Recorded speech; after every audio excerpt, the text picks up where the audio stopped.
클라이멧 파티클 카운트 CI750T에 대해서 설명을 하겠습니다.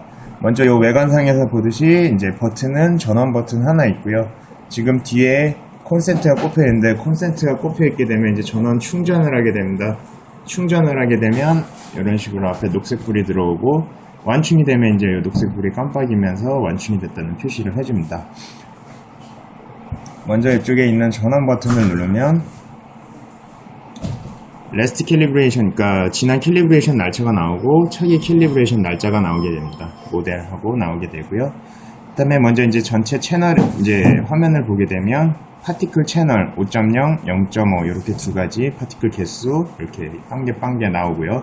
요거는 이제 사용할 수 있는 채널이 0.3, 0.5, 1.0, 5.0 총 4가지가 있지만 평상시에 0.5, 5.0만 쓰기 때문에 지금은 그렇게 세팅이 되어 있는 상태라서 두 가지만 나오고 있는 상태입니다. 그 다음에 오른쪽에 보면 상태창 스테이터스라고 해서 녹색불로 들어오고 OK가 뜨고요. 만약에 요게 이제 문제가 있다, 뭐 레이저라든가 플로우 쪽에 문제가 있다면 빨간색으로 되고 이제 레이저 또는 플로우 이런 식으로 문제가 나타나게 됩니다. 이쪽에는 이제 토탈 카운트 per CM이라고 나오는데 토탈 카운트라는 건 지금 현재 누적치로 설정되어 있다라는 소리고 per CM이라는 거는 큐빅 메타당의 환산 수치값을 의미를 합니다. 플로우는 지금 현재 플로우 상태가 0.0 LPM이라는 소리고 파티클 카운터가 만약에 작동을 하게 되면 플로우 상태도 같이 덩달아 이렇게 올라가게 됩니다. 이 기계는 분당 75리터를 흡입을 하기 때문에 75 LPM이라고 나오게 되고요. 옆에는 이제 배터리 잔량이 나오게 됩니다. 아래쪽에 보면은 이제 ID, 지금 유저가 지정한 ID 상태가 나오고요. 이 AID는 기존 미리 세팅을 해뒀다가 선택하는 방식으로 사용하실 수 있습니다. 프로그램은 미리 세팅한 프로그램을 저장을 해서 나중에 언제든지 로드해가지고 사용을 할 수가 있고요. 그 밑에 이제 시간이 나와 있습니다. 지금 작동 시간인데 뭐 3초 제가 지금 방금 측정했다가 끝냈으니까 3초에 멈춰 있는 상태고요. 샘플 볼륨은 내가 측정하고자 하는 양을 이제 나타낸 건데 지금 1큐빅 메타로 설정이 되어 있고요. 요거는 원하시는 대로 바꾸실 수가 있습니다. 다른 파티클 카운터와는 다르게 이제 이 장비는 볼륨 단위로 세팅을 하게 됩니다. 그 다음에 샘플즈가 1 오브 1로 나왔는데 총 한 번 측정하는 거에 첫 번째 측정이다라는 뜻이고 만약에 3회 측정이면 1 오브 3이라고 뜨겠죠. 그 다음에 날짜 그리고 시간이 나타나고요. 이쪽에 보면 스타트는 단순히 좀 전에 눌러봤듯이 스타트 스톱 버튼이고요. 그 옆에 ID는 이제 로케이션 ID를 뜻하는 겁니다. 그러니까 측정하는 곳의 위치에 대한 정보를 나타내는 거고요. 나중에 측정하고 나서 이제 프린터의 ID가 같이 표시가 되게 됩니다. 그 옆에 이제 리포트는 이제 프린트 출력하는 데이터 출력하는 방식들에 대한 이제 기능들이고요. 그 옆에 로드 세팅은 이제 세팅 자체를 저장을 했을 때 나중에 로드할 수 있는 그런 공간입니다. 그 다음에 셋업은 기기에 대한 세팅을 하는 거고요. 페이퍼 피드는 단순히 프린트 이제 용지가 이렇게 올라오게끔 눌러주는 겁니다. 그래서 먼저 설명드릴 거는 ID부터 설명드리겠습니다. ID 같은 경우는 ID를 누르면 이런 식으로 리스트가 쭉 나오게 됩니다. 이거는 기존에 썼던 리스트들인데 이렇게 ID를 만들었을 때 내가 이제 요 아이디를 가지고 측정을 하고 싶다 하고 엑시트를 누르게 되면 아이디에 똑같이 선택한 아이디가 표시가 됩니다. 만약에 아이디를 지우고 싶다라고 했을 땐 요 딜리트를 누르시면 되고요. 인서트를 누르게 되면 이제 아이디를 새로 만드는 거죠. 근데 지금 현재 이미 만들어져 있는 아이디가 너무 많기 때문에 원래는 빈 공간 가서 이런 파란 게 빈 공간인 쪽에 가서 인서트를 눌러야 새로 만들기가 되는 건데 이제 이 상태에서 인서트를 누르게 되면 아이디 이름을 바꾸게 되는 그런 기능으로 대체가 됩니다. 그 다음에 탑을 누르게 되면 맨 위에 아이디로 가게 되고요. 측정하려는 곳에 아이디를 미리 여러 개를 쭉 만들어 놨다가 이제 자동으로 넘어가게 하는 기능이 있습니다. 이제 그게 오토 어드밴스라는 기능이고요. 이 기능 같은 경우는 요 지금 선택된 아이디로 해서 측정하고 또 아이디를 바꾸려면 아이디 들어와서 또 내려서 바꿔주고 해야 아이디가 이제 바뀌게 되는데 그런 불편함을 조금이라도 덜기 위해서 오토 어드밴스를 누르게 되면 지금 S34에서 시작을 하지만 이게 S33으로 바뀌죠. 끝나고 다음 위치 가서 또 누르면 S2-27로 바뀌게 됩니다. 그러니까 미리 세팅해 놓은 아이디가 순서대로 차근차근 내려가면서 측정할 수 있게끔 하는 기능이 이제 오토 어드밴스입니다. 아이디 기능은 여기까지 마치고요. 그 다음에 로드 세팅 같은 경우는 셋업에서 저장한 세팅을 가지고 로드에서 쓸 수 있는 공간입니다. 미리 만들어져 있는 거죠. 그 다음에 셋업이 이제 가장 중요한데요. 셋업의 경우는 처음에 맨 위에 있는 볼륨 같은 경우 이제 측정하고자 하는 볼륨을 세팅을 하는 겁니다. 그래서 볼륨을 누르게 되면 내가 얼마만큼 측정할 건지 키패드에다가 입력을 하고 큐빅 메타, 큐빅 피트 혹은 리터 이렇게 세 가지 중에 한 가지로 선택을 해서 넣을 수가 있습니다. 가령 예를 들어 내가 1분 측정하고 싶다. 그러면 얘는 모델이 CI750T 75LPM짜리 모델입니다. 75LPM이라는 거는 리터 퍼 미닛이고요. 분당 75리터를 흡입을 한다는 얘기니까 75리터를 넣게 되면 이제 1분을 측정하는 이제 걸로 되는 거겠죠. 근데 만약에 A지역이나 뭐 이노퍼레이션 NST A지역 같은 경우에는 1000리터 혹은 1큐빅 메타니까 1큐빅 메타를 눌러주셔도 되고 1000리터를 눌러주셔도 됩니다. 그렇게 볼륨 세팅하고요. 이니셜 딜레이는 측정하기 전에 샘플을 측정하기 전에 이제 쉬는 시간을 두는 겁니다. 그래서 2초를 지금 놨으면 2초 정도 공회전을 한 후에 이제 샘플을 측정하는 거고요. 샘플 딜레이 같은 경우에 내가 만약에 3회 측정하는데 그 샘플과 샘플 사이에 쉬는 시간을 두는 걸로 생각을 하시면 되겠습니다. 그 다음에 밑에 보시면 넘버 n이 있습니다. 넘버 n은 내가 몇 번을 측정할 건지 만약 3을 넣게 되면 3회 측정이 되는 거고요.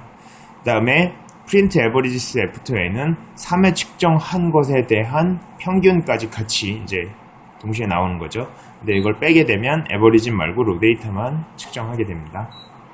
그 다음에 프린트 에버리지스 F2N을 누른 상태에서는 스톱 F2N이라는 걸 선택을 할 수가 있는데 요거는 3번 측정하고 자동으로 이제 기계가 꺼지는 거죠. 근데 만약에 이거를 꺼주지 않았다면 3번 측정하고 딜레이만큼 돌아가고 또 3번 측정하고 딜레이만큼 돌아가고 이게 이제 반복해서 측정을 하게 됩니다. 그 다음에 디스플레이가 토탈하고 디퍼렌셜이 있습니다. 토탈은 전체 누적치 지금 좀 더 자세히 보기 위해서 0.3과 1.0을 보는 걸로 할게요. 0.3 같은 경우 지금 많은 개수가 나와 있는데 실제로 0.3이 이 개수만큼 지금 있는 게 아니라 0.3보다 큰 파티클이 그만큼 있다라는 소리니까 만약 디퍼렌셜로 놓게 되면 이제 0.3, 0.5 사이값 아까와 똑같은 결과값인데 값이 차이가 좀 나죠. 이런 식으로 대신 요 값들을 전부 더했을 때는 아까 봤던 토탈 누적치가 나오게 되는 겁니다.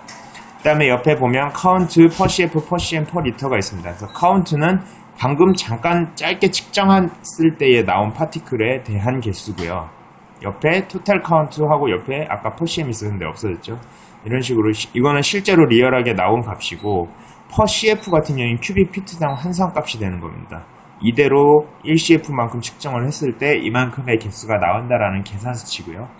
그 다음에 per CM은 큐빅 메타에 대한 계산 수치입니다. 그렇기 때문에 이제 지금 현재 사용하고 있는 스탠다드 EU GMP NX1이나 ISO 14644에 대입을 하기 위해서는 모든 스탠다드가 1000리터 단위, 즉 1큐빅 메타 단위로 이제 파티클 리미트가 설정이 되어 있기 때문에 여기도 똑같이 큐빅 미터로 보셔야 됩니다. 즉 내가 1000리터를 다 측정을 하지 않아도 75리터만 측정을 한다 해도 per CM을 놓고 보면 그 스탠다드에 대한 기준과 동일한 값을 이제 볼 수 있으니까 항상 per CM을 놓고 보신다고 생각을 하시면 되겠습니다. 그 다음에 밑에 이제 프린터 관련 기능입니다. 라지 폰트는 프린터 글씨를 크게 하는 것이고, 오픈은 프린트를 끄는 거고, 프린트 엔드 오브 샘플은 한 샘플 끝날 때마다 프린트가 나오는 거고, 알람 울리는 알람만 나오게 되는 겁니다. 그러니까 즉 프린트 엔드 오브 샘플에다가 항상 보통 놓으신다고 생각을 하시면 될 것 같고요.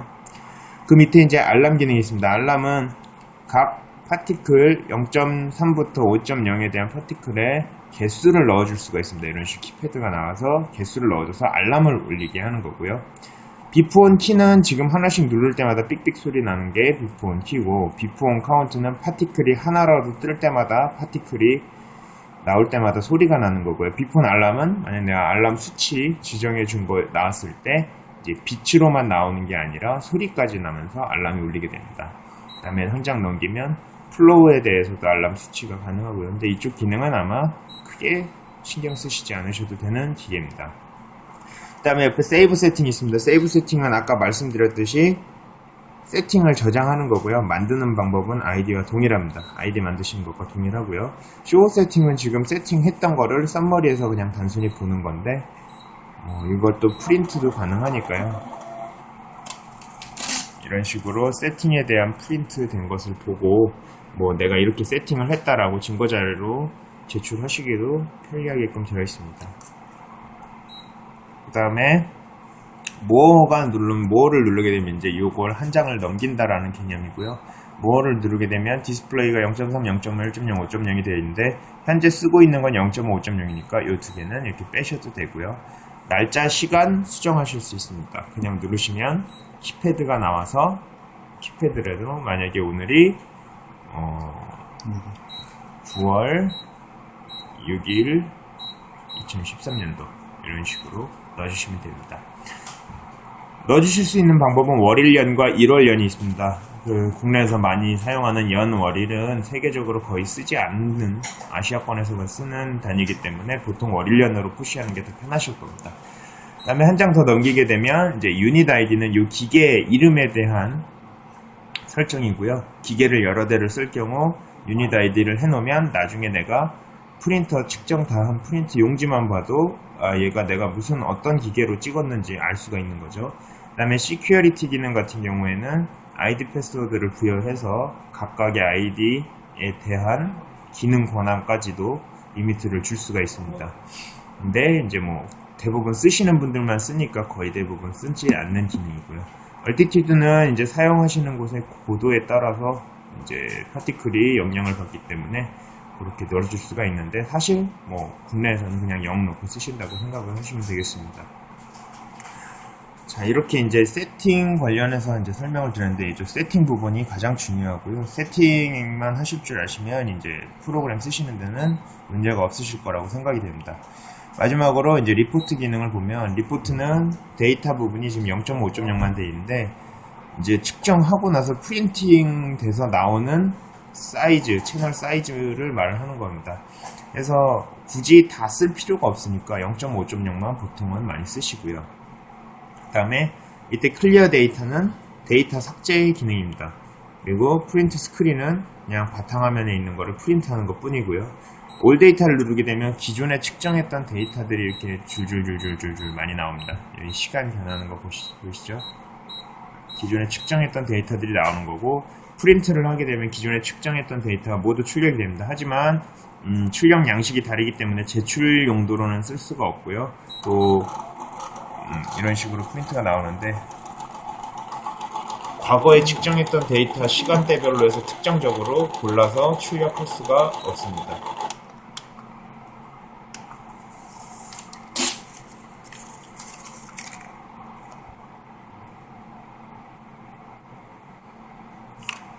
그 다음에 클리어 데이터로 눌러서 만약에 yes를 하게 되면 데이터가 모두 지워지는 겁니다. 그 다음에 알람 데이터는 과거에 알람이 떴던 데이터만 보는 거고요. 에버리지 데이터는 수동으로 이제 평균을 뽑는 겁니다. 다음 마지막으로 ISO 2092 GMP 이 기능 설명드리면 2092는 먼저 페더럴 스탠더드 2092 미연방 규격이고요. 옛날에 썼던 100존, 1000존, 만존 그런 개념입니다. 그 다음에 ISO는 ISO 14644-3이고요. ISO 같은 경우는 지금 현재 많이 쓰이고 있는 그 ISO라고 생각을 하시면 되겠고요. GMP 2008은 EU GMP NX1을 말을 하는 거고요. 그래서 보통은 많이 쓰는 게 ISO하고 EU GMP겠죠. 그래서 예를 들어서 지금 측정하는 지역이 9제곱미터면 루트를 씌워서 3포인트 나오면 각 아이디별로 해서 1, 2, 3번으로 만약에 지정을 했을 때 아이디 1번에 한번 찍고 2번에 찍고 3번에 찍고 했을 때 거기에 대해서 ISO와 EUGMP에 대한 계산 수치 값들을 다 얻어낼 수가 있습니다. 그 다음에 set 클래스 같은 경우는 누르게 되면 이제 내가 측정하려는 곳에 대한 클래스를 지정을 해주는 거고요. 만약에 EUGMP로 했다면 EUGMP 클래스로 이렇게 이런 식으로 바뀌어서 나옵니다. 그 다음에 내가 아까 말했던 세 포인트에 대해서 측정이 끝났으면 여기서 어떤 스탠다드를 할 건지 그 다음에 어떤 등급으로 할 건지 설정을 한 다음에 IS2092 GMP를 누르게 되는 순간 이제 지금은 측정 데이터가 없기 때문에 이런 식으로 나오지만 그 측정한 데이터에 대한 95% 일시의 스탠다드 에러, 스탠다드 디비에이션 등이 나오고요. 측정한 값이 큐빅 메타 단위로 다 환산이 돼서 계산이 돼서 이제 측정이 돼서 패스인지 페일인지까지 판단을 하게 됩니다. 만약에 내가 아이디가 여러 개가 있는데 이 중에 얘는 뭐 포함시키고 싶지 않다라고 하면 이런 식으로 아이디를 선택한 다음에 엑시트를 누르게 되면 측정했던 것 중에 이 아이디에 관련된 데이터만 포함이 되지가 않는 겁니다.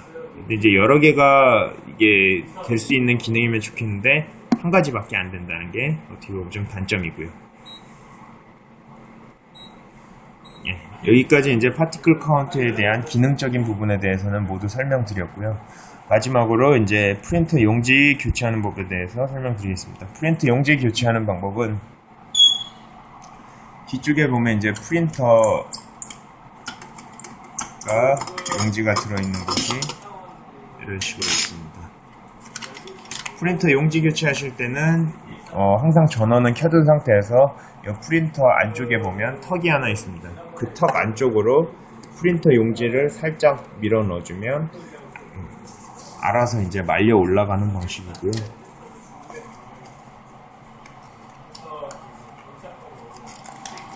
이런 식으로 소리가 나면서 프린터 용지가 알아서 말려 올라가게 됩니다. 다 올라갔으면 페이퍼 피드를 눌러서 어느 정도 수평 잡아주시고 떼신 다음에 사용을 하시면 되겠습니다. 여기까지 이제 파티클 카운터 사용법에 대해서 모두 설명드렸고요. 나중에 클리닝이나 그런 거 하실 때는 이쪽에 프린터 용지 나오는 곳만 알코올이나 에탄올 같은 것들이 들어가지 않게끔만 주의하시면 되겠습니다.